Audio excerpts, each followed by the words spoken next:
Therapists of Reddit, what was your biggest, I know I'm not supposed to judge you but holy sh*t, moment?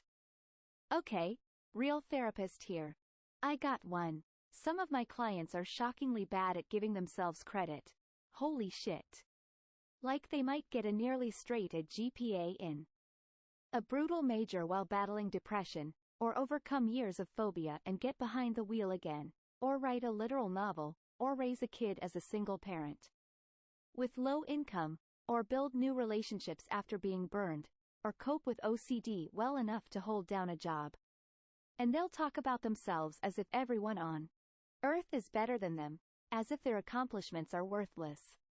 And I know it's because of depression or anxiety or another condition, but I'm often stunned by how differently I see them compared to how they see themselves. This needs more attention. I came here for juicy stories and ended up with an empathy punch to the gut. Wednesday on Reddit. It is Wednesday, my dudes. Cheer up. Friday the 13th is just 2 days away. Friday the 13th, 2020. Saddle up. The first one this year gave us a national emergency. How about this one? No, no, no. Friday the 13th of March was when shit first hit the fan. So Friday the 13th of November is gonna be when things start looking up again. I work in mental health and have worked in acute and crisis settings for the majority of my career. The most notable event I experienced was when a young person had presented with significant ongoing suicidal ideation who was dealing with a lot of shit. I spent a lot of time with them, mostly de-escalation and working out what the plan should be moving forward. One of their parents came in a little while later and I had the opportunity to speak to them about where their child was and what had been going on, with their consent of course. Midway through me trying to explain some of the psychological constructs and ways the parent could help, they said to me, "Is this going to take much longer? I have a show to go and watch."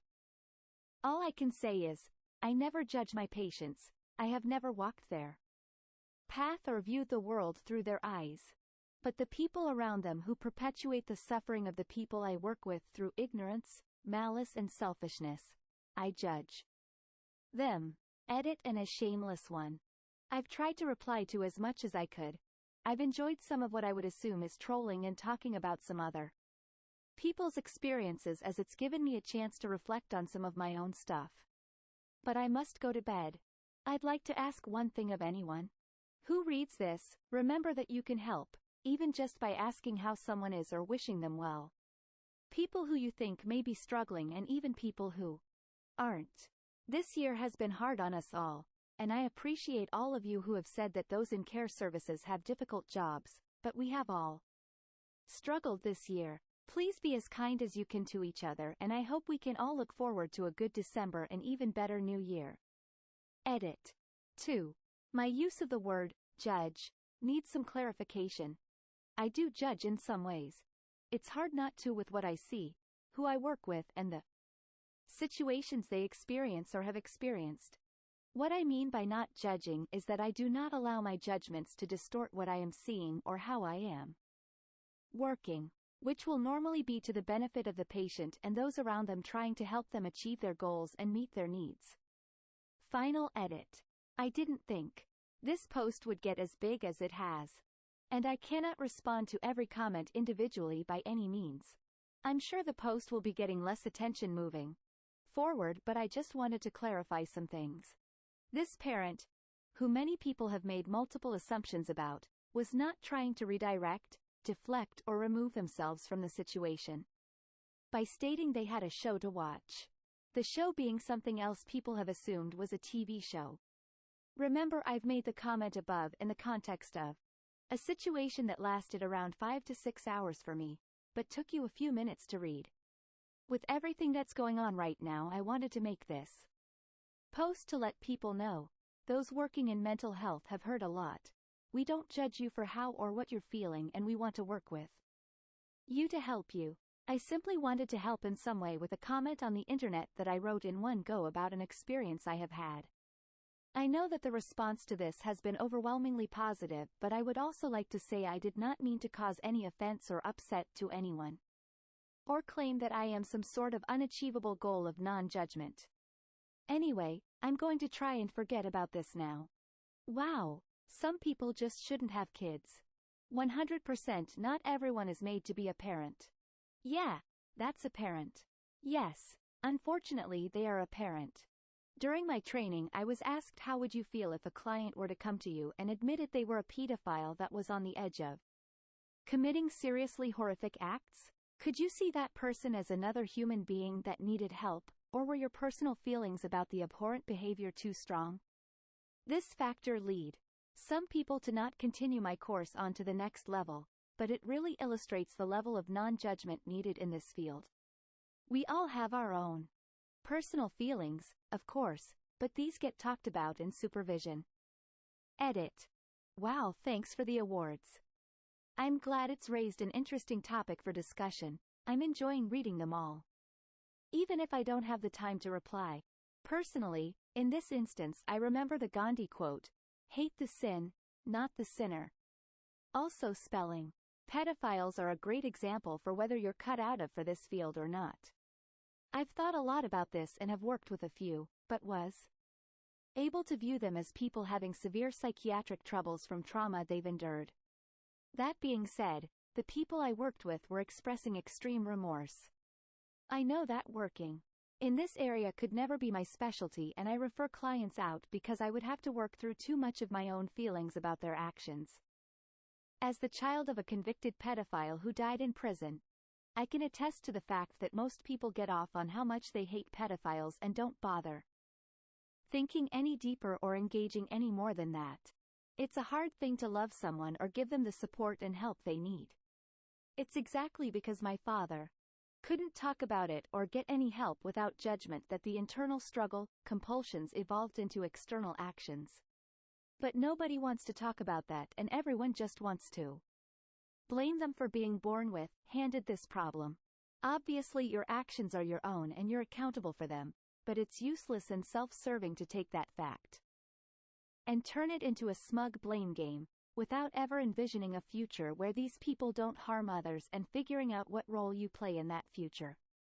Driving pedophiles, and others with similar innate compulsions, desires that are dangerous, like zoophiles, into secrecy does nobody any favors. It means they don't get help and others get hurt. But try to have a discussion anywhere around this topic most places and you get labeled pedophile lover or some shit. It's annoying. I talked about this with one therapist I know. He said he felt sorry for one pedophile. He didn't committed any crime, but the attraction was there, but also there was that mental struggle, which he was trying to control, and fear of failing, so he sought help. I watched a video a few years ago where a pedophile was being interviewed, blacked out face, distorted voice, etc., and he was talking about how he hated the fact that he was attracted to kids, and constantly at war with himself. NGL, it fucks me up to this day thinking about how terrible it would be to have that sort of friction with yourself every single day. The dude sounded like he was just turned to shreds inside. I've made this point a few times and people always just look at me like I'm a pedophile. I just feel so bad for them, because you know you're a monster inside. They'll never get to know all of the joys that regular people do, and if they do indulge themselves then they're one of the most vile types of people. To be clear, I feel bad for pedophiles, not child molesters. They need professional help before something happens. If there is someone with such attraction, but didn't do anything bad yet, don't look at that person as on a monster. It's person who needs help. I'm not defending pedos. I just think that the issue should start getting solved before anything happens, because after, there are only destroyed lives. Just a note, I've worked with pedophiles and it's pretty rare that they are only attracted to children. Many of them are able to find love, have kids, a good job, etc. They're not condemned to a bad life, and that was my job to help them in that sense. Deleted. I had a work colleague with severe ADHD and a couple more mental issues. He was the funniest, most hilarious guy ever. I wasn't working with him directly, but would see him in between jobs and at lunch. I loved being around him. He was always laughing and joking around. One day we were talking about him and I mentioned that I loved his personality and he just said, yeah, I have to be funny so my friends will tolerate my mental issues. It broke my heart, but after that, I also noticed the people that didn't like him. His direct coworkers who knew he'd be unable to motivate himself, the first 2 day, that he was prone to unpredictable mood swings and would lash out, that he was self-medicating with alcohol, etc. It made me really sad for him, because his great personality was born out of a place of despair and loneliness and basically shaped by what gets me the least amount of rejection. Edit. And my heart continues to break when I see how many people identify with him. You all deserve to be loved how you are. Huh. I think I just figured out why I try so hard to be witty and entertaining. Not sure how I feel about that honestly.